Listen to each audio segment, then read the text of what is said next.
Real talk, real people. Sure, y'all ready for this? We talk about stuff that y'all whisper about.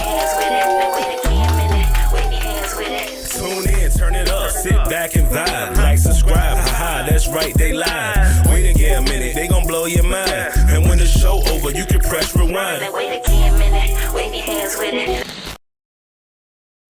I'm tuning into another episode of Wait Again Minute Podcast. I am Gam. And of course, I got my co-host this evening, Ms. Gogetta.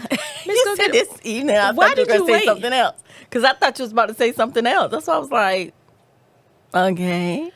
All right. So, see, this is what I'm saying. Like, we've been doing this too long for you Too to long. not be in tune, of, you know, of what, Well, I'm of in what we tune, doing. but you know, sometimes you go on and then I be like, meh, and you be like, and da-da-da. But see, I noticed you stopped with the sidekick. That's what it was. It No, got me. ain't no notice. I was expecting you to say, and of course I got my sidekick. I was expecting that. Well, let's tell the truth, shame the devil. The reason why I don't say sidekick anymore is because of what? I said, stop saying sidekick. So disrespectful. But anyway, y'all, we have a special guest this afternoon. Yes. And but before we get into our special guest, Ms. Gogetta, how was your weekend? It was fine. It was fine? I chilled. You did? Yeah, I didn't do much at all. Okay. And then you know this snow. It seems like almost every weekend we've been having snow. So yeah. How was yours? It was good. It was really good. You know, today turned out to be really good. We had a good conversation over breakfast. It was really good. It was eye opening. Maybe think about some things, put things in perspective for me.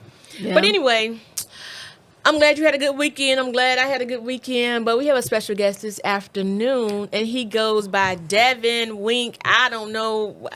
I mean, he got so many names, y'all. I don't know. But no matter what his name is, today we're going to get to know a little bit more about him. So how are you, special guest? Feeling good. Feeling good? Feeling good. That's good. Slide that mic to you right quick. Yeah, because I want to make sure everybody hear that nice, deep, baritone voice.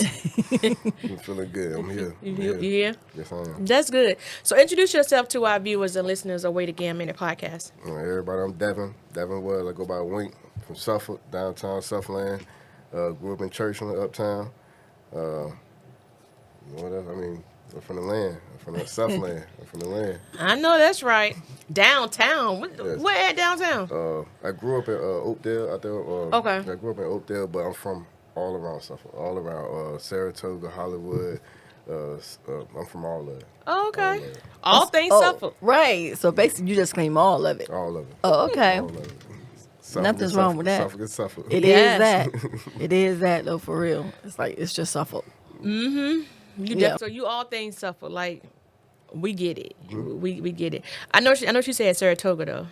I'm from the Toga. I'm from Hollywood. I'm from How you from all? I mean, 'cause, that's where all my family is. Oh, okay, Yeah. you Yeah. claiming with your family. Okay, That's okay. So every- you everywhere. spend time. Yeah, everywhere. Okay. Everywhere my family is, that's where I'm from. Right, Okay. got I you. got to stay over there, so yeah. Yeah. South Suffolk everywhere. Oh, wow. Yes, everywhere. So, Mr. Wing, tell us a little bit about you growing up as a young guy. Well, I'm originally from 𝐸𝐻𝐿. Okay. Originally from 𝐸𝐻𝐿. Well, that's what my family is. I don't remember much about it, but that's really where my family came from, 𝐸𝐻𝐿. My first memories is on Wishing and Welling. Down over there with my grandma and granddad. They stayed in the 2 brick apartments.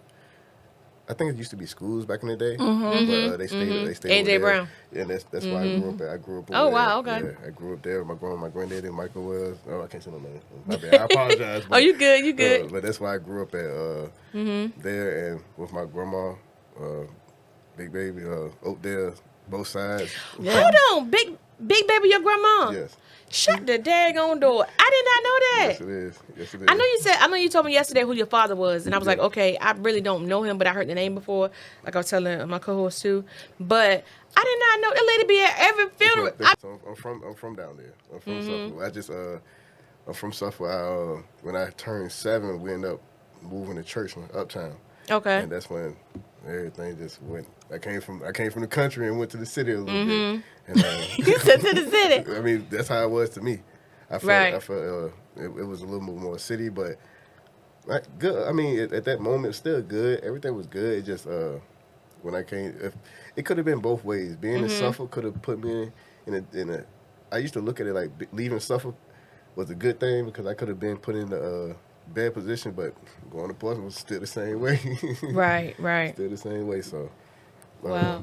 So what were some of the things that you actually got into when you were in Suffolk? I mean, when you were not just in Suffolk, but when you came to Portsmouth, what were some of the challenges that you may have had? Fights.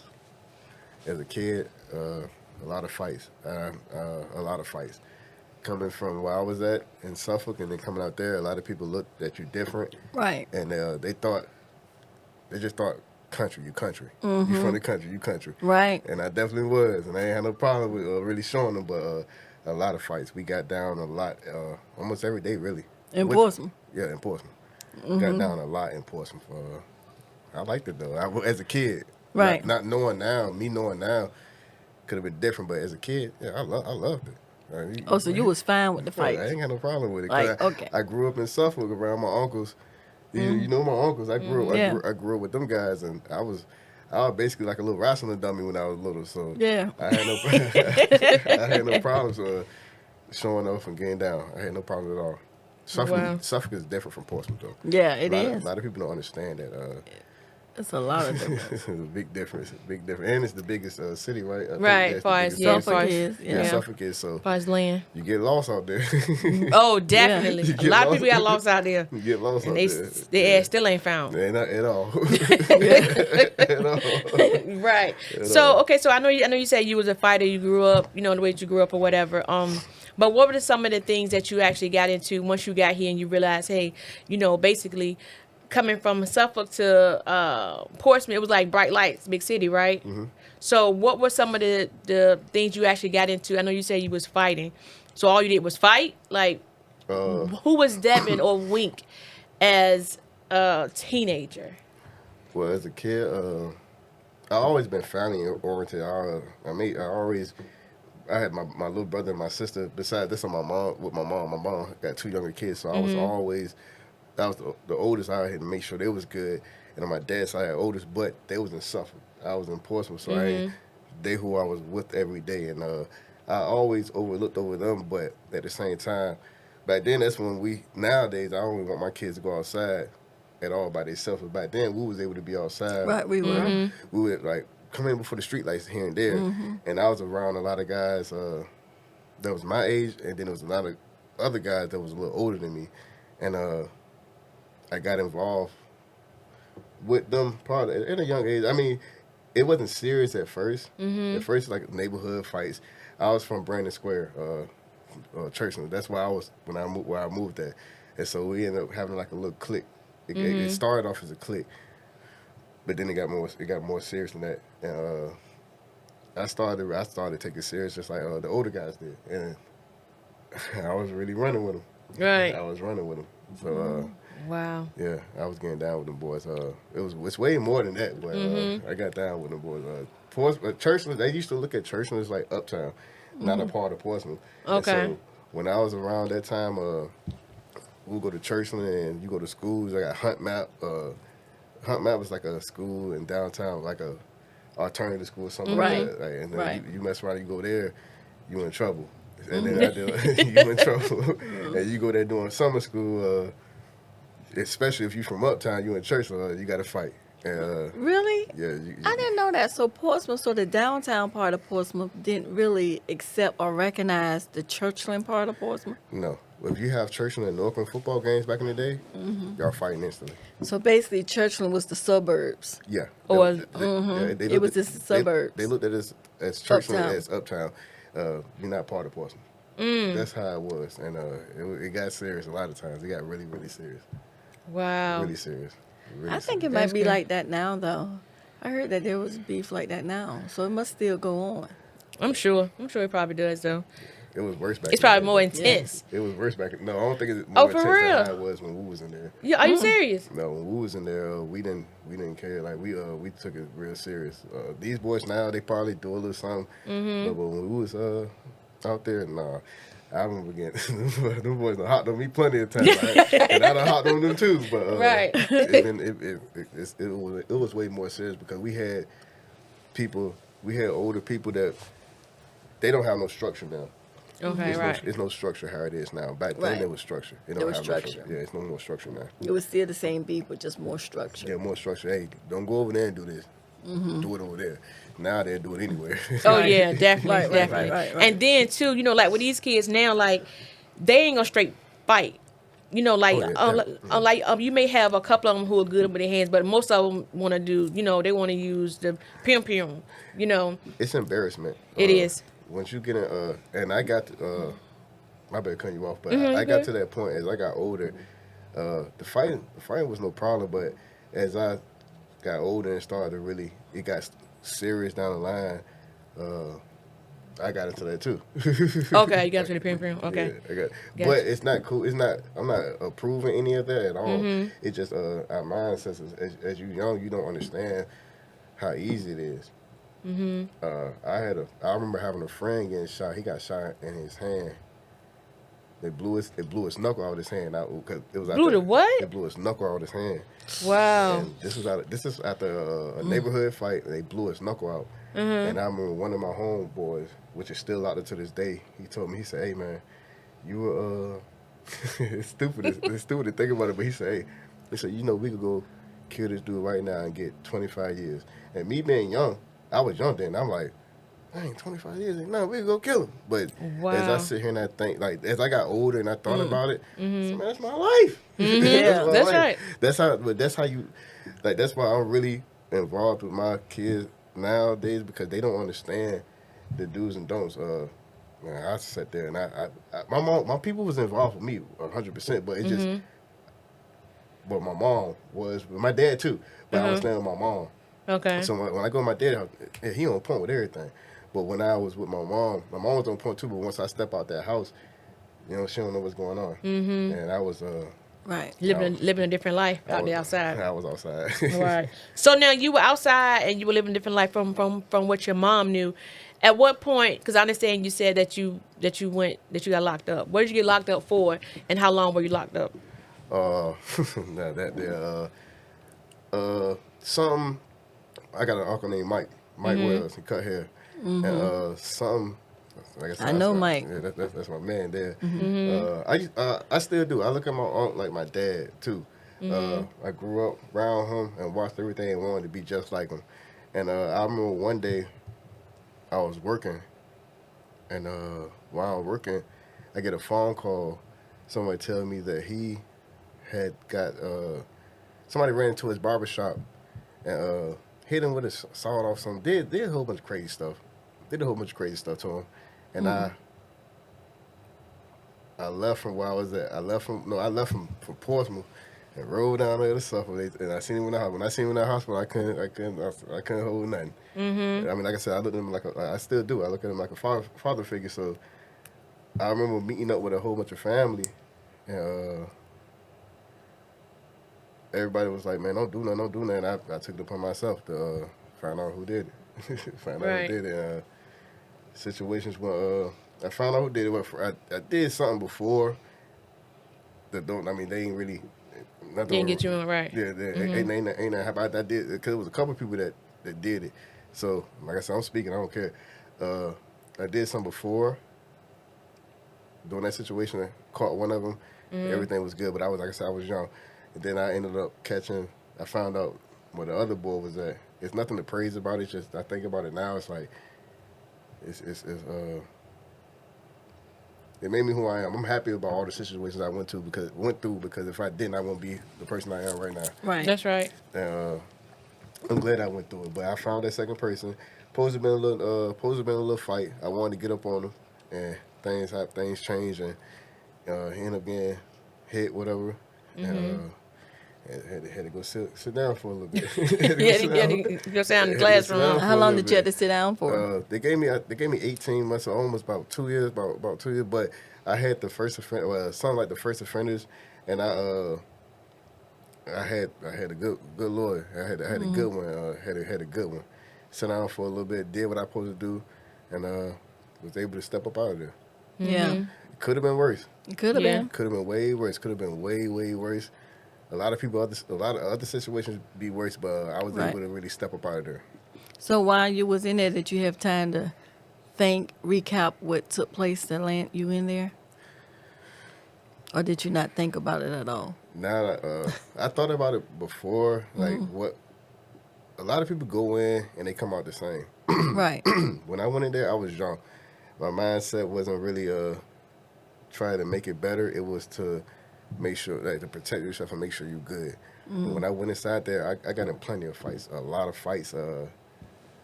I wasn't thinking about rehabilitating really. You were just thinking about surviving and then getting out. Surviving and getting out. But not being funny, but first of all, they hate me in Suffolk, so you got me where I'm from. Right. Right. So my family in there, I'm looking through the glass of talking to my uncle right here. So I ain't really have to really deal with a lot, but I did with people that didn't like my family. Like I had to deal with stuff like that, and I fight. So I ain't had no problem. I mean, I'm small, but I get Why down. you think you fight so much? People picking on you, or you just picking on people, or you just No, when I was younger, people used to like to pick. tried you because you were small. You were small. They used to like to try me, and I don't care. Let's get down. Let's go. My mom tells me all this all the time. She was like, Wink, I could never take you to none of my friends' kids' parties because you'll be in there fighting all the kids. And she's like, the kids 10 times bigger than you, but you still over there fighting. They dragging you on the floor and you still fighting. So I still do it now. Yeah. But I don't go and pick the fights. If you bring it, you bring it. But Right. I don't indulge in none of that. After this accident, I don't think about no negativity. If it comes to me, I'm gonna protect myself, but I don't think about negativity. So after you got out, so fast forward to you sat down for 2 years, well, almost 2 years, right? Okay, so when you got out, what changed, if anything changed, and bring us up to now? When I got out, I remember the first thing. My father came and picked me up. No, my mom came with my daughter, and my brother came, brought me clothes and everything. Took me out to eat, which messed my stomach up instantly because I ain't had no grease, no fried food. I think it was like Forrest. What was in Suffolk over there by Walmart, the little restaurant? Oh, you talking about Ryan's? Right, the little Buffalo. Yeah. They took me there, and I came home.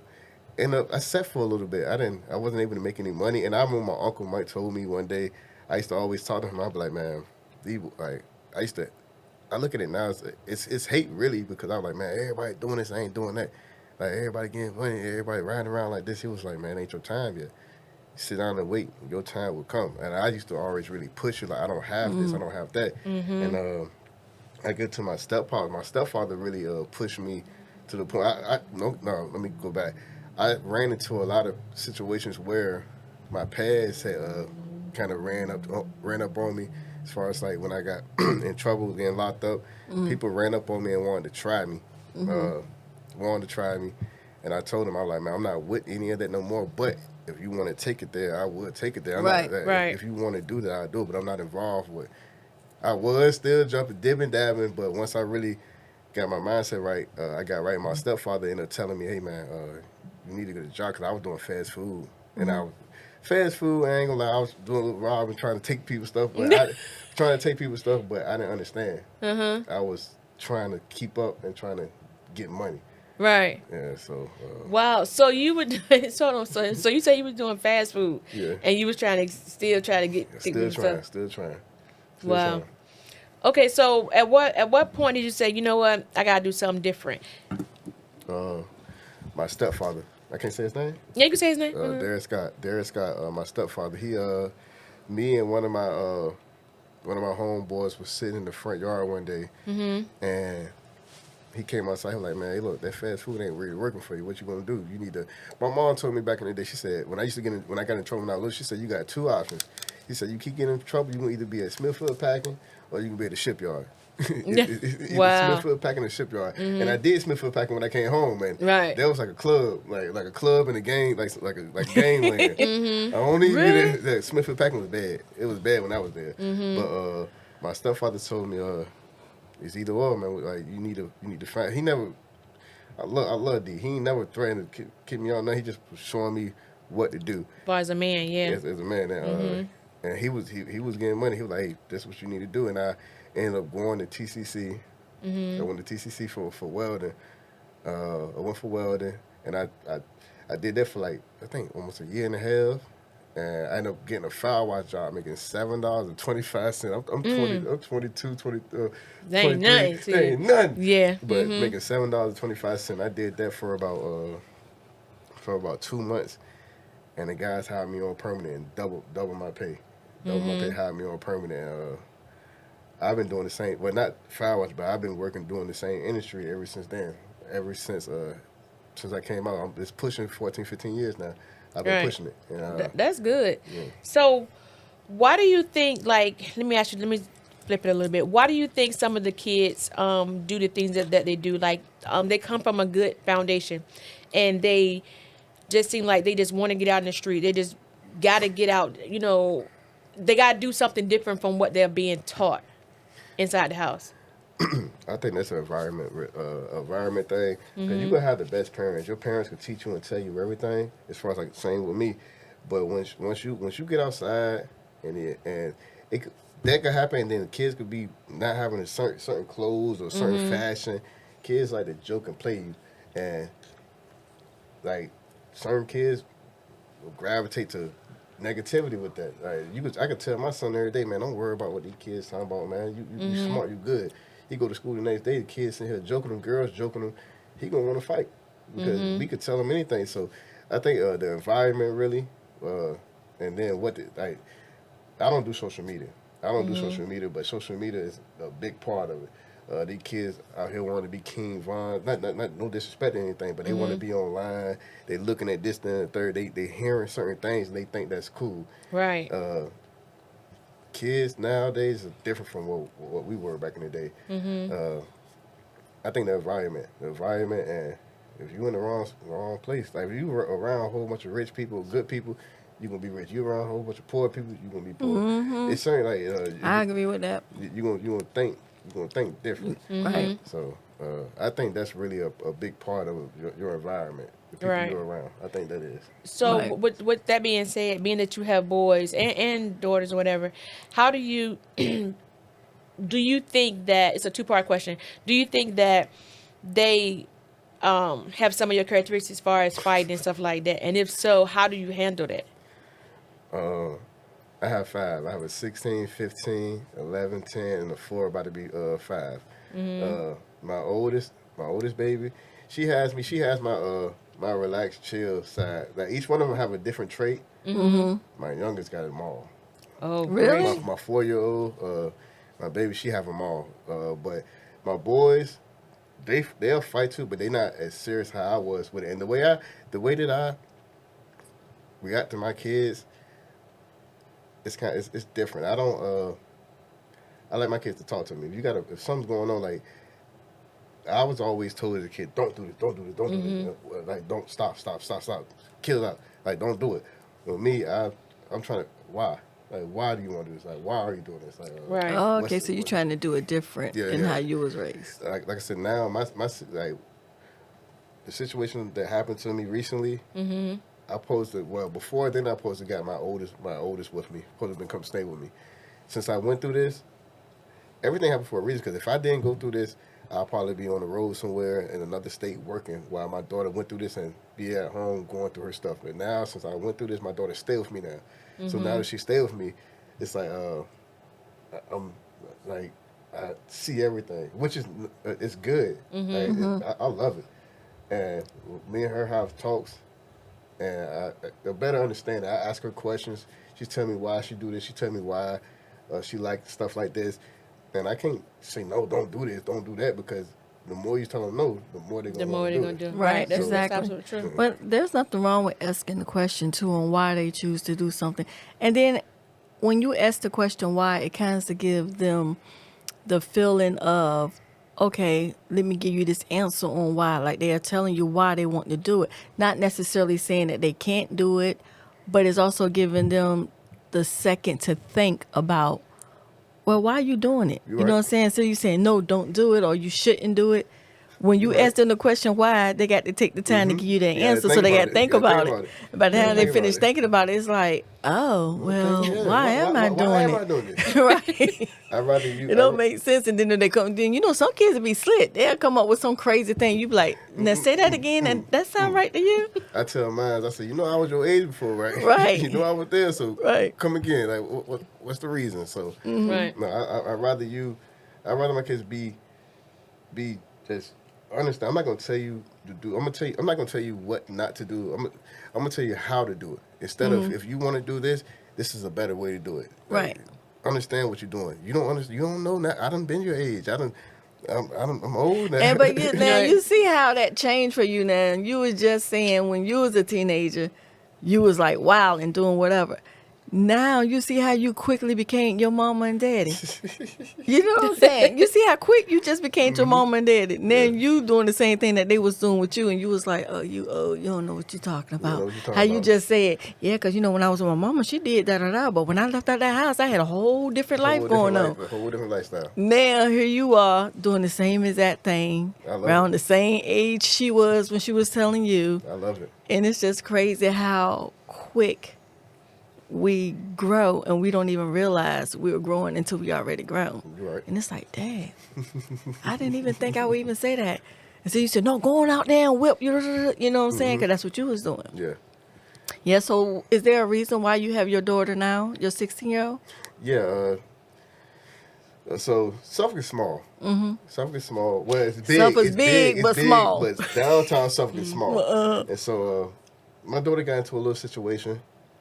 When life gets busy, who's caring for the ones who matter the most? At Genesis Home Health, we deliver more than care. We deliver compassion, dignity, and a peace of mind, providing personal care, respite care, and also private duty. Genesis Home Health is proud to be one of the leading home health providers in the 757. Your loved one deserves professional and reliable care, and it starts today.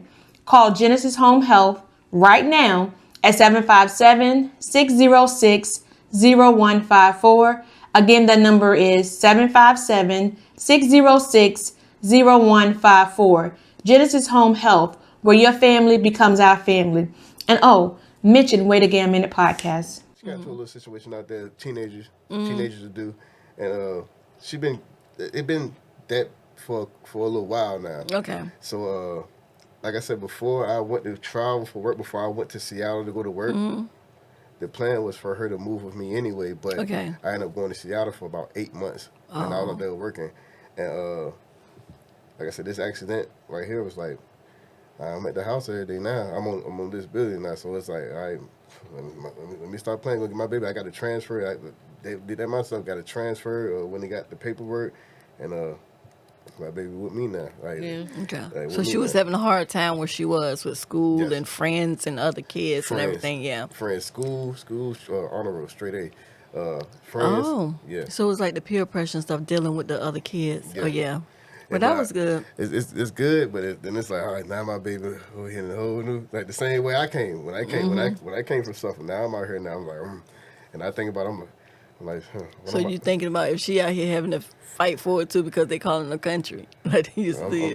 I'll be on. You from the country? You country? I'm sitting on the porch watching her go on the bus. My baby 16. Daddy, go in the house. Go in the house, Daddy. No, I'm sitting right here. Bye, baby. Daddy, you embarrassing. All right, baby. And that's right. That's right. I ain't playing no games with her at all. And that's actually good though, because one, she's a girl. Definitely. So, and your first love, they say it should be your father. Yeah. You know what I'm saying? So I applaud you for that because I have daddy issues. Yeah. So so just to hear you say how you cuddle her and you just embrace her the way that you do, and then being that you're a young old gentleman. You know what I'm saying? You're not really old, but being that you are who you are and been through what you've been through, it's kind of, it pull on my heartstrings a little bit because you being so tough and out here rambling and stuff, or whatever, but you have a soft spot for your kids, which speaks volumes to who you are as a person. I still rub my baby's feet. For real? Yeah, my baby's 16. 15. My son, I still rub their feet. They be laying there. I Wow. come in there, grab their feet, and rub their feet. They be like, they be on the phone chilling. Yeah, my daddy rub my feet. Nah, man, let me get up out of here. But I still do that to this day. And then I cook. I cook Okay. nonstop. Like my oldest son, once he found out that she stays there, and he said, "Daddy, I'm about to move in too." Right. I said, "Man," all right, Daddy, it's cool. He's like, "No, I'm about to put my clothes right here. Cause Leah got hers. My baby, Yeah. she got her stuff here. I'm about to move into us. Do what you want to do. Do what you bro. wanna do, Do yeah. what you want to do, man. As long as y'all happy, man." Right, that's right. Okay, so I know you, and I heard you say like 3 or 4 times through our conversation already. You were talking about the incident that since it transpired. So tell us a little bit about that incident or accident from what you can remember. So, well, my people's, I ride bikes too. Where I used to ride bikes, motorcycles. I had a 600 Kawasaki pet in the recent, and I had just came home from Seattle, Washington, from work. Excuse me. I was home for about 2 weeks, and I decided to get off work and go take one of my people's bike out for a little bit, just to ride around. And I rode it, and I remember I had my helmet and everything on. A lot of people say I don't really remember, but because I remember with my nieces, I remember putting my nieces like on the front of the tank, and I was just riding them around for a little bit. But I remember getting on by myself, and I remember putting the helmet on. I do remember having a helmet on, and I remember coming out from a turn, I seen a red car come out. And then I woke up in the hospital. Wow. I woke up in the hospital, and I don't do no drugs. I don't do drugs. I drink a little bit, but as far as like medication, I don't do drugs, so I don't remember much of it. People tell me I was talking and everything, speaking and moving on. I don't remember, but it was bad. I didn't know it was that serious. The accident was until when I left. Because I went twice. I left the first time. This is after they sewed my face up. Like my face, all this was. It's crazy how off subject. It's crazy how flesh is because my face was open to the point where it looked like all this was like just wide open like this. But I just got this little scar here, and I thought this all it really was. But until I had to go back my second time. And I got a titanium plate. I got a plate and 2 screws, like a screw In right your here. forehead, above your eyebrow? Yeah, I got like a plate right here.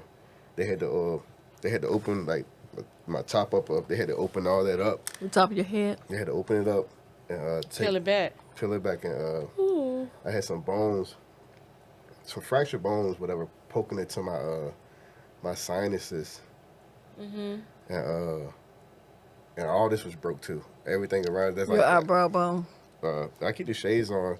If you could look, you can see this eye is kind of sunken in, pushed back a little bit. This one is out more, but this one is sunken in because everything behind here was damaged. And put these back on. I feel a little crazy, but it's pushed back, and yeah, all this was broke. All of it, so it messed my vision up.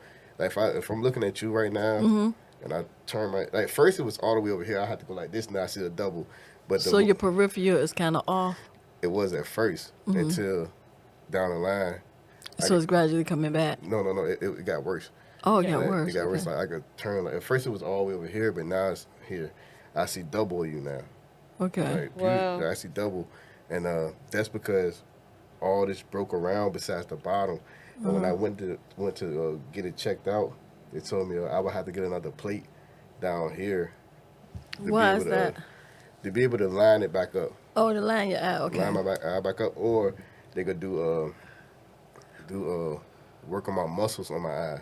This side or that side, they could do some muscle work. And, So they would do, so they basically be doing like some therapy on it to get your muscles. No, they're going back to strong? tighten, pull the muscle Oh, they gonna tight. pull the They go, Oh, they gonna got tighten the surgery. muscle. Got to do surgery and tighten Oh, it all wow. up. And I'm like, man, I'm tired. I don't want my face to be messed with no more. So I just wait. I still supposed to go back in. It was 2 weeks ago, so I got to go back in about 4 more weeks and to see how much it went in, or like if it's right, and then they're gonna do surgery. That happened, and then plus my nose, I ain't been able to smell since the accident. Like I ain't been able to smell no Thanksgiving food, ain't able to smell Christmas food. I be in there cooking, I can't smell nothing. My taste. They say when you smell mess up, your taste mess up a little bit too. and I can't smell nothing at all. And my taste, I can still taste, but it's not the same as it was. And I go see, I think on the 17th, I go see a nose, throat, and something. Ear. Nose, throat, yeah. I go see ENT. I go Ears, see nose, and throat. I go see one of those on the 17th, so they go get this all right. But this all happened from that accident. Oh, okay. All this happened from that. Like, before the accident, I was good. So you had a head injury, and it caused to mess up some of your sensors. One thing with I apologize. I'm gonna tell everybody now. Make sure you get health insurance. Make sure, like, as far as work, you stay on top of that stuff, because you think about getting money.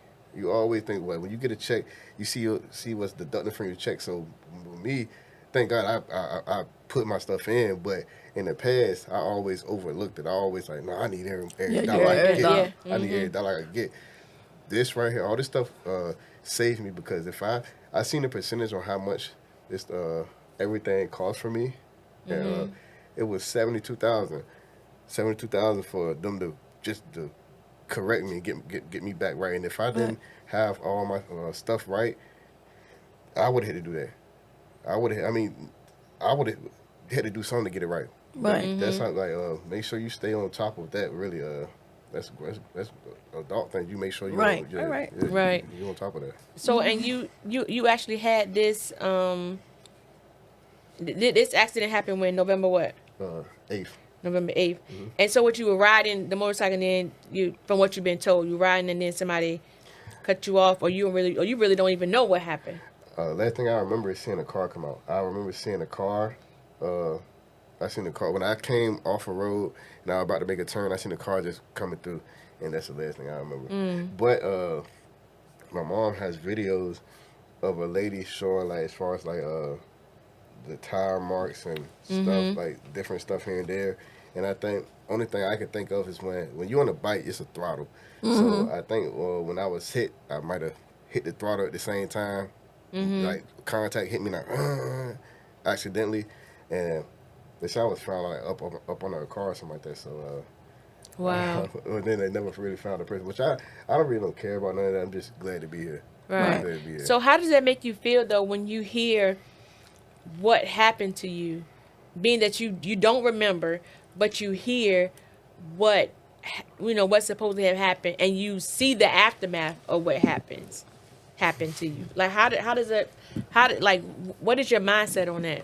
I think the accident did this. I never really been an emotional person. I had little moments here and there in life, and I could count them. But ever since after this accident, I've been emotional a lot. Like really, it'd be I could sit there and just get to thinking, but it changed me better. I think more. I thought then too, but I think I take more. I don't worry about what everybody else thinks, because before the accident, I worried about everybody else. I always try to take care of everybody else instead of, like, I try to get appreciation for everybody for not really worrying about myself. I made sure I was good, but I wanted everybody to look at me like I had it, or everything was right. Now after this accident, I don't care. Like I make sure I'm right. I don't during the accident, I ended up going to my youngest daughter's mom's house, and I had like a little situation, which I didn't understand why I was really there, because I got my own spot, and I ended up going over there. But she's really she's negative, and I ended up going over there. And once I really, while I was there, I was going against family, weren't really noticing what was going on. I blame it on the medication and me not really knowing what was going on. But once I clicked and I understood what was going on, once I really thought about it, like, hold on, what's going on? I'm about to leave my crib to move over here with you. No, I'm gonna get up out of here. So you don't know who idea was that for you to go over there? Was it yours? You think it was the medication that had you think to do that? I hate to really blame it on medication, but I really hate it, because it seemed like I'm making an excuse for myself. But I wasn't thinking you right. Don't know, yeah. And if I was thinking like myself, I wouldn't have went over there. I wouldn't have did that. I would have went with my peoples, or I wouldn't have went there. So I think when I was down at nighttime, I was up on it, like on that medication. I was sitting in the hospital. She was there, and I was fed a lot of things from her, and Like, that's I'm what, going to help you. I'm going to do So it for you you. was- Yeah. Because so when you arrived at the hospital, were you already in a coma, or were you? I don't remember anything. So you don't remember I don't any of remember that. anything. I don't remember nothing. I don't remember nothing as far as I don't remember getting to the hospital. I remember. You don't even remember being on the scene and being out there at the scene. You don't remember none of that. You just remember seeing a car turning, seeing a car, and waking up. And then I woke up in the hospital, and I remember her being there. And my mom. I don't even remember my mom being there. My mom was there 24/7, but I don't. Oh, yeah. I don't remember my mom being there. That's how messed up I was. And I remember seeing. I remember my oldest son mom was there, and my youngest daughter mom was there. That's the one I was dealing with at the time. And See, hold on. See, and that's the thing right there. No, Listen, no, like, you know, like with guys, when something happens to them, like they're at the hospital, it's like every baby mama show up, every girlfriend show up, every sad girl show up, like, and you laying there fighting for your life, everybody standing around mad and arguing, like, you were like, I knew you still messing around, I knew you still messing And around. you You were sitting like, there like, what I are ain't y'all touched even that here? girl since 1888. no, you're right. That so Then you wonder why they there. Uh-huh. And why where you at? Like, wait. the relationships I have with my kids' moms, never that at all. Now, my youngest daughter, mom, she would think that she would say something like that. She would say the same exact thing that you say. But I never had that problem at all with any of my kids. My older kids' mom. I known them since I was young, and so we have a relationship as far as like respectful relationship. Like it's no overstepping. She could be laying in bed naked. Man, put your clothes on. Like, Right. It's to that point. And, it's to that point. Like if I'm cooking, hey, what you cooking? I'm about to go pick your kid. I'm about to go pick my son up. I got to play for you too. None of that. It never been. I never crossed that bound. I don't want to because it's too much behind it. I done did all that when I was younger. I done did all that. History here. Yeah, it's too much behind it. So, what you were saying with that when I got home, went to the girl house, my oldest daughter mom's house. When I got there, she was basically just feeding me a lot of negativity as far as like what was going on in the hospital. Your oldest daughter or your youngest daughter? My youngest daughter. Okay. Mom. That's the one that I left the hospital and went to go stay with her. Okay. And she was supposed to be helping me. What she was, which I could have did it myself, or anybody could have did it, but she was feeding me a lot of negativity while I was there. And all she was telling me about was your son mom this and your mom that, and that's all I'm hearing at the time. So right there at that moment, you thinking a whole bunch of negativity. You don't like, you're not thinking really. You just going off of what she telling you. But once I started to really heal the right way, and I knew it before my accident. So once everything kind of clicked, she got to arguing with me one day about. The argument was we ended up going to one of my daughter's school programs, and it was like a 7 to 8 year old little boy, and this little boy was picking up like toys off the ground. Big boy, Jordans on, dreads and everything. Looked like he supposed to be running around like on point, but he was picking up toys, putting them in his mouth. And so I said, "Man, he too big to be doing that." I said, "What is he doing? He too big." And she was like, "Wait, no, it's his parents' problem. It's his parents' reason. That's why he acting like that." And with me, I said, no. I said, that's his problem too. It's both of them, but you too big to be doing that. You don't see no other kids doing that. She was like, oh, you still the same. You blaming kids for stuff. You still the same. Your mind ain't changing. When she said that, it kind of clicked. I said, oh, you said I'm still the same. First of all, I don't got to be here with you. The only reason I'm here with you because I want to be. I want to be here with you because I want to make it right, but I don't have to be here. I can go back to my crib and take this medicine by myself. not take the medicine by myself. I take this medicine by myself. My mom, I could go do anything. But once that clicked in my head, that certain people feed off negativity. Certain people they don't understand. They don't want to change. And when I told her one day, I said something had happened. And I was like, look, we got to change how we moving. We got to fix it. And then she was like, just because you want to change, you went through something, you want to change, don't mean anything gonna change on your time. And I'm like. I thought about it. I said, well, I just went through this stuff here. I'm trying to do right. You sitting here just telling me, it don't matter what I'm thinking, basically. It don't matter if I change or not, what I went through. I don't even, I ain't even entertaining for that. I got big kids to sit here to do this with. I got to deal with this with you too, and your kids here. I go take care of my babies by myself, then, and I figure this out. So, yeah. Wow. So now, being that you, so at this point, when you're there with your last daughter's mother, and you got your family over here, and she's telling you X, Y, and Z. Like, so what's going on with the family? Like, when are you guys at odds, or are you kind of like, or are they thinking like, oh, she over there feeding him, some shit, and then, but it's not really what it is? That exactly. Okay. That exactly. She's different.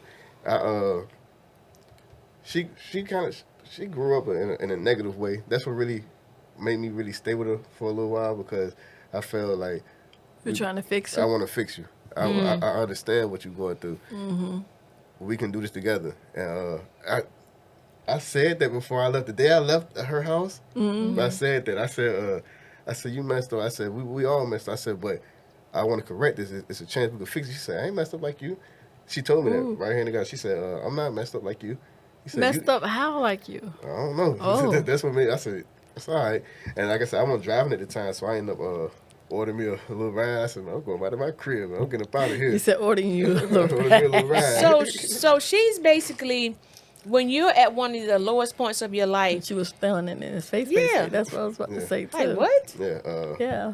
I don't look for, if I do something for you, that's because I do it. I don't look for nothing in return. I don't want you to give me anything, but I do it because I do it.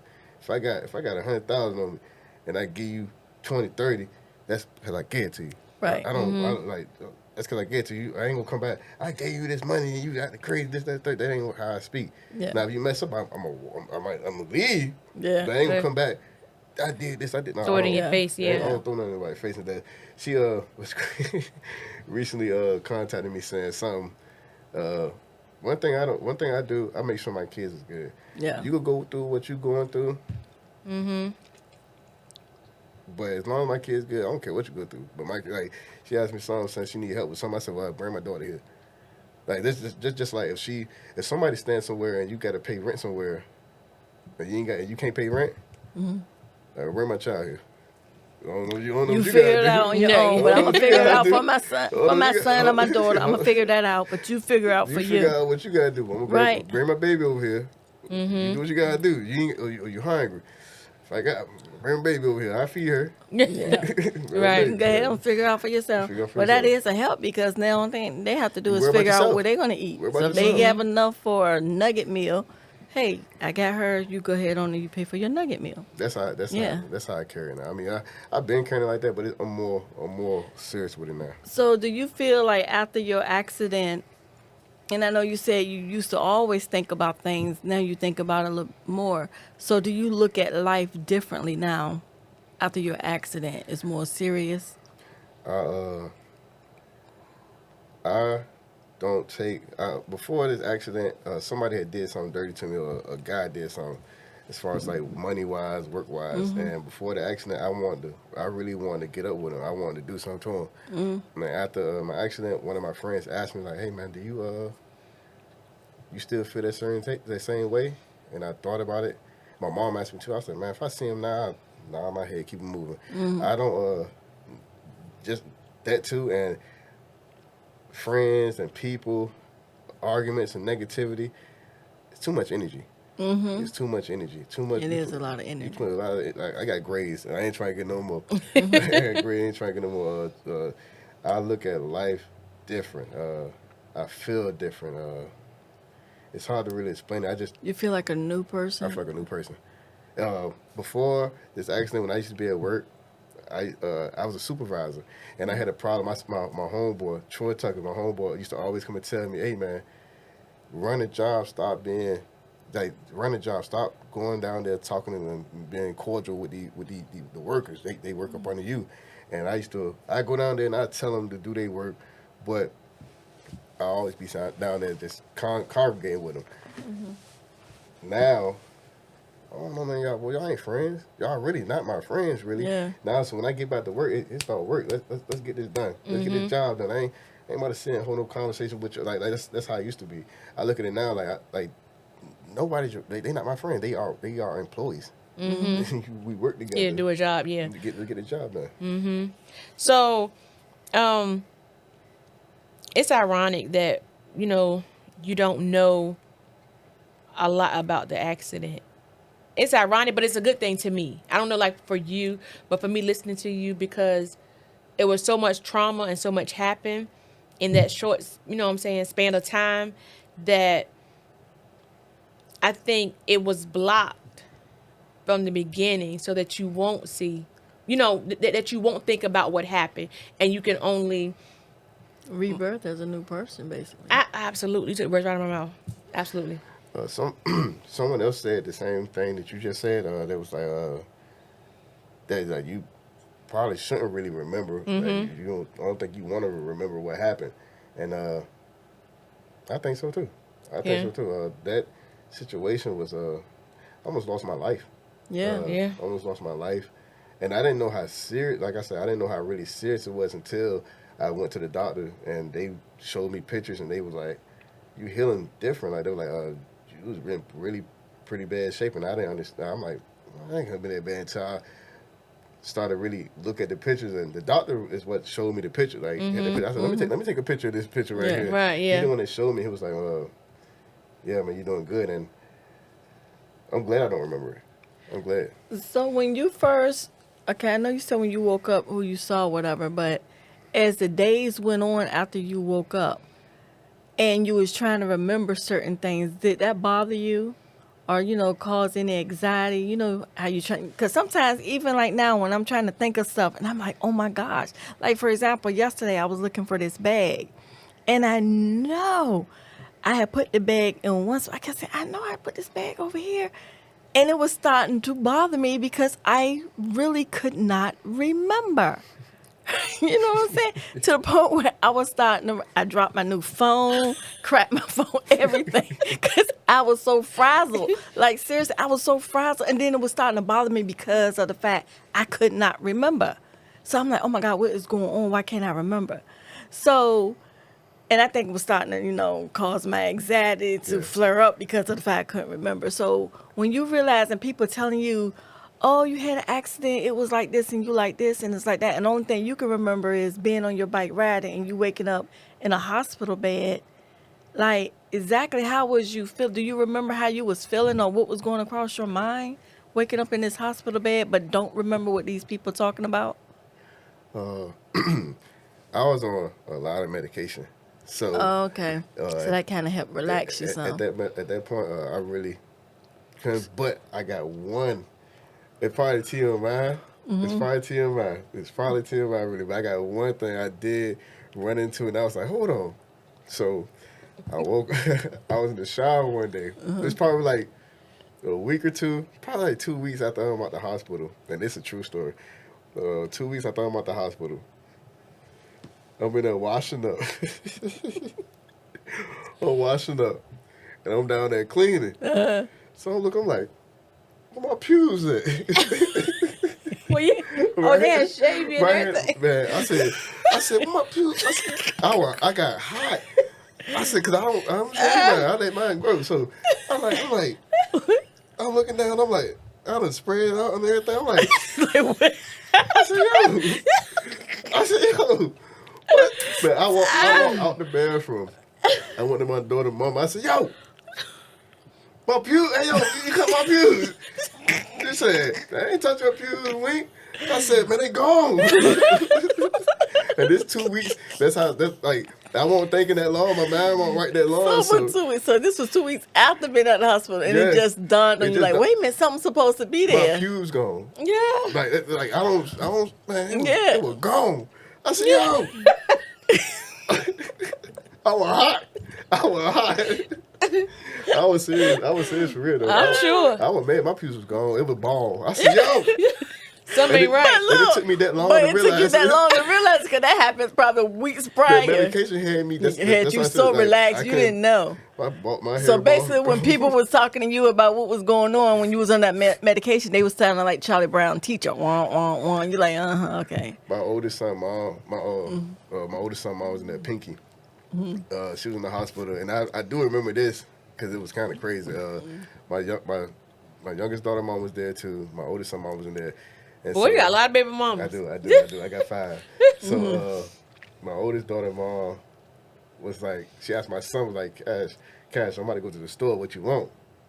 And so me, I'm not even thinking. I look at my son, mom, and say, Pink, she going to the store. What you want? I remember that now because at one point, like when she told me, she was like, boy, you know what you did in front of that girl? I was like, no, what I do? She said, you told her to go buy me some stuff out the store. I said, Lord Jesus. Then I remember the way she looked at me like, Right. Like, I said, yeah, that's what the hell medication. you talking about? That's medication. Yeah, that medication they had made you it on worse. that Yeah, the good. I said, go. I told my baby, I told my girl go buy my baby mama something to eat too. I said, well, I'm tripping. I'm tripping for real. Ain't no She way. probably was like, y'all might be good, but I'm not going to buy her nothing to eat. Right. I definitely told her to do it. So, now that you have your 16-year-old with you, so are you a single dad now? It looked right. I was talking to my homeboy about this the other day. I said, I'm about to start walking around, be like, yeah, I'm a single dad, yeah. And telling all the females that now, yeah, I need some help. That's what I'm about to start telling them that. Plus, I remember, I have no problem with going to food banks. I can have all the money in my pocket, but it's free. If they giving it away, they give it away. I remember one time I went up there. I said, yeah, I got 5 babies. Ain't no way. By myself, man, they gave me packs of chicken. Pork chop, gave me everything. I said, oh, I gotta come back up here again. I told them I got 5 kids. They gave me everything in the food bank. I'm gonna do it again. Ain't no way. I'm gonna do it again. Ain't no way. So, what is life like now after the accident? After you have matured and become the man that you are? That you rebirthed to become. Life is better. It's more understanding. It's more understanding now. I take time to really think before I really move. I did it. Not to the point now, but I really take time on my next decisions that I make now. Now, like I said, I have my 16-year-old with me now, so I know, which is better for me and better for her. I told her the other day, she's starting school. She's hesitant about the school. I said, well, you're not by yourself. You're doing this is a new move for you, and this is a new move for me too. So Correct. Both of us are going through this right now. So I feel good. I feel good as a person. I feel good about everything now after this. And things happen for a reason. Me getting locked up when I was younger happened for a reason. This bike accident happened for a reason. It betters us. It bettered me. Made me really think and understand. Made me think and understand and take things more serious. Like I got an opportunity. I don't have to be here. Right. But it chose to give me another chance to be here. Now, I might joke and I might play, but I'm serious about every move I make. Every move I make, I'm serious about it. Like I said, I joke and I play, but I'm serious about what I do. I got to make money. I got to take care of these kids. I got to make sure I'm good. I got to make sure I'm good so I can make sure they good. That's right. That's absolutely true. Yeah. So, what would you say to someone who may have traveled some of the same paths you have? What would you say to them to encourage them? Everything is not a game. It's not a joke. And you asked me that, and I was just having a conversation with someone about this same situation. You have to take life serious. You have to take this stuff serious. You can't play with everything that's going on nowadays. You can't. Everybody's not your friend. You might think these people are sitting here laughing and joking with you. Everybody's not your friend. Right. They'll turn on you the next second. So worry about yourself, your family, everybody, your immediate people that you know that are on your side. That's who you work. That's who you work on making sure it's good. But everybody not your friend. Take life serious. Don't worry about what anybody else doing. Make sure you good. Everything will fall into play. Don't worry about your best friend next door. Or we about to go eat, go smoke. Nah, that's just for the moment. That's just for the moment.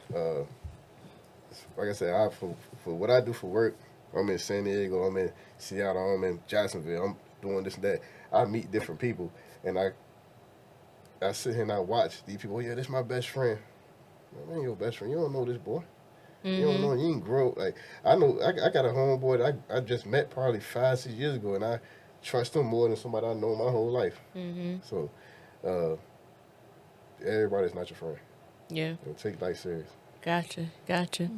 Well, here comes the part of the show where it's called the catch of the day. I'm trying to figure out why your voice gets so low though, Ms. Gogetta. On that don't part, know. I'm going to despise the show. Oh, maybe because this is a different part of the show. Oh, okay. And, I'm just so happy and, just wanting to know, like, okay, 𝐿𝐶, what you going to pick out? What you going to pick out? So I'm going to let you shake the box. Okay. You shake the box, open it up, pull out a piece of paper, read the question, tell us what your catch is, and give us the answer.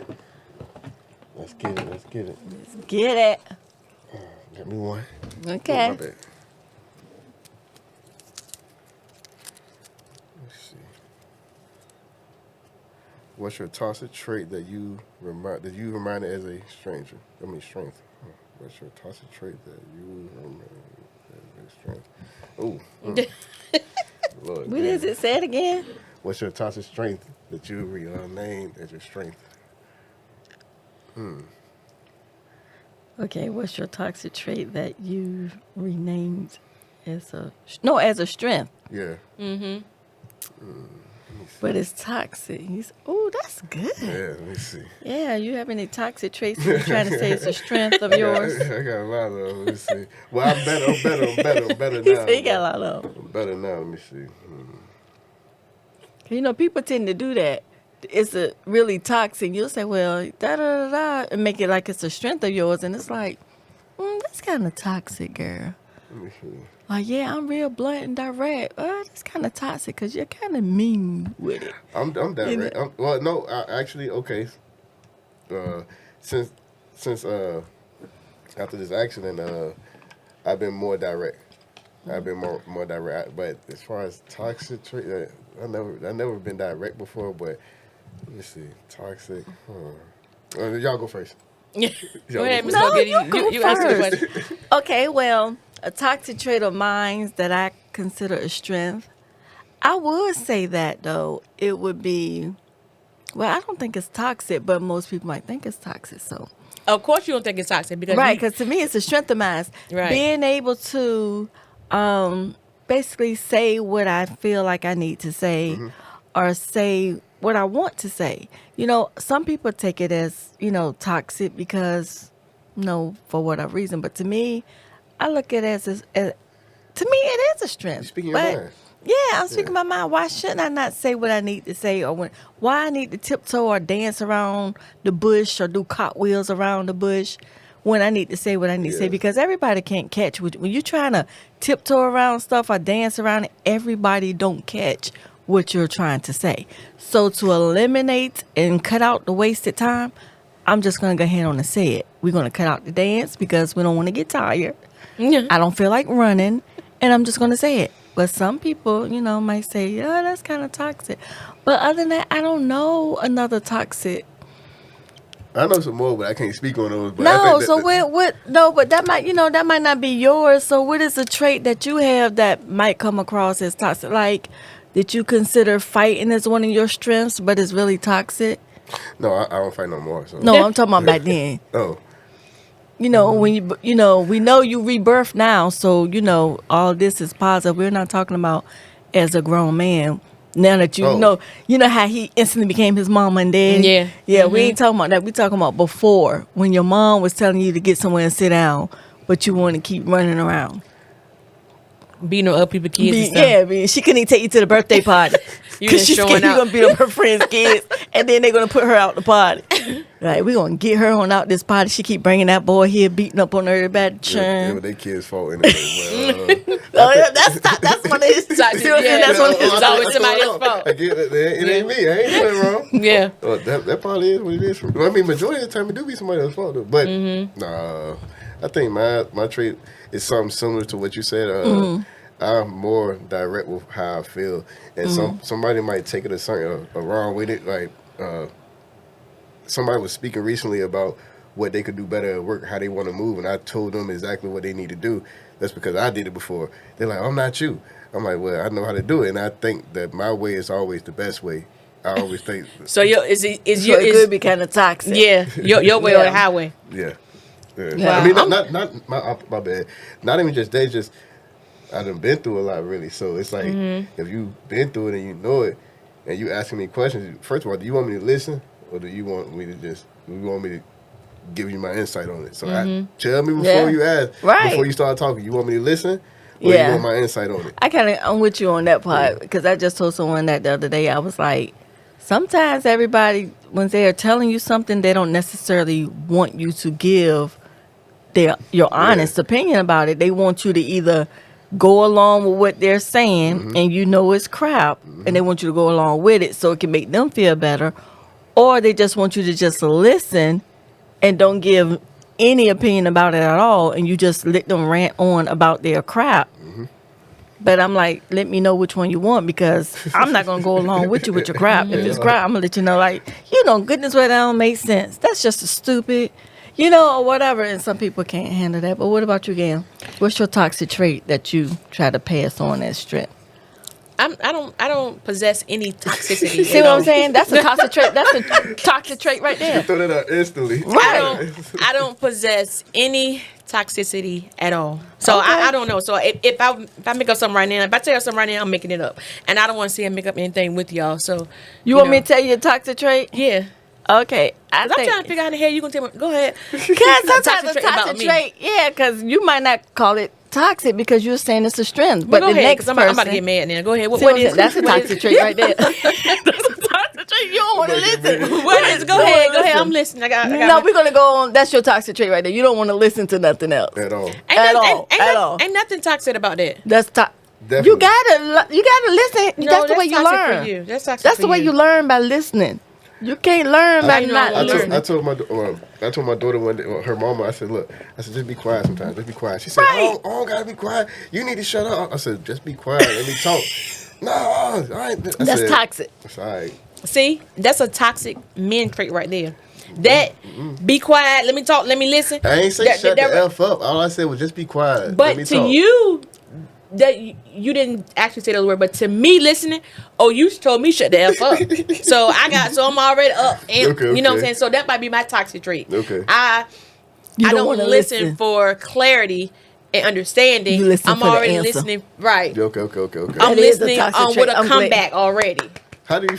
So what's the overcome of that though? How do I overcome that? No, how do a guy overcome that? You said, how does a guy overcome that? Dealing with something like that. I mean, as far as not dealing with it, but just like it's like if you feel that type of way, and right. How do a guy? I think one, it depends on the, like for me, I think we would have to have open dialogue, and I'm telling you, like, because of my past, because of what I've been through, this is what you're saying, X, Y, and Z, but this is what I hear. Yeah. So I think you have to be some type of level of understanding or meeting in the middle where we can be like, okay, well, you know what, Gam, I didn't say that, but I can understand why you feel that way. Yeah. But then on the same breath, I got to be like, you know what, you're right. So it has. I think it's like a work in progress, like on both ends. But we have to meet somewhere in the middle. Definitely. You know what I'm saying, and respect each other for the position and that where we are. One of the two parties, one of them have to shut the F up. Facts. Listen. And somebody can be mad. So even to come to that end result, somebody has to shut up. Just be quiet. Just be quiet and listen, all right? Just be quiet and listen. I ain't got a problem being quiet. So, Mr. Wink, what's next for you? I used to do a lot of traveling for work. Now, since like I said, I have my daughter now, I don't think it's not going to be as much or as long as how I used to. My plan is to really try to, I'm still going to do the same type of work I do, but being more involved. Like, as far as I was traveling, I still be around my kids, but it's like now I'm at home. I'm at home, and I want to get everybody together, all my children. I want to be Want to be like get the whole starting five together. I want to be that, exactly. I want to be that, and that's my plan. Just to be involved in everything.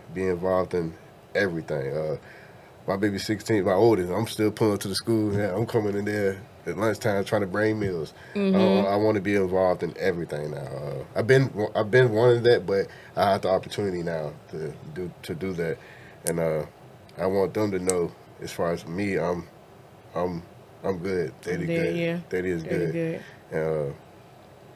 Just do better in life, and speak. I like my mom. She used to ask me to go and speak to like children or be around and like talk to them. I want to speak to children. I want to let these kids know I'm a felon. I want these kids to know the do's and don'ts and how easy it is to get into and how hard it is to get out of. And like I said, I work for basically the government now, and it took me a while to really get to where I'm at right now, and it's not good. It's not like what's going on now. It might be fun and games. Might be y'all think it's cute or whatever, but it ain't. It's not. It's not fun. It ain't cute. Being locked up ain't cool. None of this is life. None of this is life. It's more to it. Yeah. I want to talk to the kids. I really want to speak to children. I want these kids to see what can happen, what they can do. I really believe that. That's what I Right. believe. Good. Oh, that's good. So my last question to you is, how does your family feel like being that one, they have you back now, but not only have you back, but you're a different person? Man, my family love it. My mom, my mama call me every day. Well, we got a thing what my mom do. My mom don't like to say she proud of somebody. She don't like to say it because it's like if you say you're proud of you, if I say I'm proud of you, then you might you might do something and mess that up right there. So she be like, "Wait, she like, I'm scared to say I'm proud of you, but you're doing good. You're doing good, Wink." So everybody loves my movement, the way I'm moving, the way I'm speaking. Not just how I'm speaking, as far as my thought, my thought process. My uncle Mike, everybody called me. I talked to my Uncle Paul. I talked to Snake. Snake called me. My dad, my relationship as far as my family has grew more. I mean, it was already good as far as my mom, but as far as everywhere else, it has grown way more, like a lot. So a lot of people, they proud. Not just saying proud, they are happy that I'm here, and my mental is better. My mental is better. All right. Good. Any final questions for you, Ms. Gogetta? Nope. Well, I have one question for you, Ms. Gogetta. What? My sidekick, my co-host. Since our guest is here, and we've had, and we've conversated a little bit, I want to know your takeaway for today's episode. Like you, like you being a mom. Hold on, let me set it up for you. You being a mom of three grown men, right, and 3 wise men, and just listening to a little bit of what how he said, like how his mom was. Now he's a parent. He's a hands-on parent. From your perspective, what is your takeaway from today's episode? Oh, well, my takeaway from today's episode is a change, how life can throw you a hard ball, right? And like he said, I just felt like there was something there, like he don't remember anything from the accident, but he can tell that he's not the same prior to the accident. You know what I'm saying? He remember who he was prior to. But it's just that how things can change so quickly and how the mind can change so quickly without you even knowing. So basically, that's why I said to him earlier, so basically the accident was a rebirth. It shut down and ended the old you, and you woke up a whole new person. That's amazing. It's amazing. It is. And they so said it's just that lets you know, excuse me, Gam, that just lets you know that there's a purpose. So whether you know what that purpose is now or not, but there's a purpose. So you just got to figure out what that purpose is. Yeah, I agree. I definitely agree. And I think, they were saying that 2026 is a year of the snake. This year here, or But it was actually 2025 going into 2026 Yeah. for you, because they said like this is the year of the snake, so where Yeah. it shells, you know, it it shed. It sheds the old dead you. skin. That sounds good. Yeah, You're right about that. You're right. Yep. So that was powerful. Come from my mom. Mama, 3 wise men. But Mr. Devin, Mr. Wink, we definitely thank you for stopping by Wait Again Minute podcast. We had a good conversation today. I know we probably didn't get a lot out that you probably wanted to, but you know, of course, we'll have you back and we'll be able to revisit some things. And we look forward to hearing from you, seeing you continue to blossom, and then you know, just go Walking into your purpose. absolutely. This was therapy. This was For real, for therapy? This was therapy. Yeah, this was therapy. My last question, for real. How has your time been since you've been on Wait Again Minute podcast? This is your camera right here. So on the count you down to 3, right? You're going to tell the people how your time has been today. All right? First of all, you had me a nice little session here. Therapy, man. I was able to speak in my mind right, let everything be out. My mind, I feel good. And this podcast right here is my first time doing it. Best believe not the last. I feel good, man. I got my mind right today, man, and I hope everybody else get their minds right. This was good. A blessing for me to be able to speak, let everything out. I love it. I feel good right now. That's good. That's good. Well, we're glad that you feel good. And like we said, all things, stay tuned to All Things Wait Again Minute. Good night. Good night.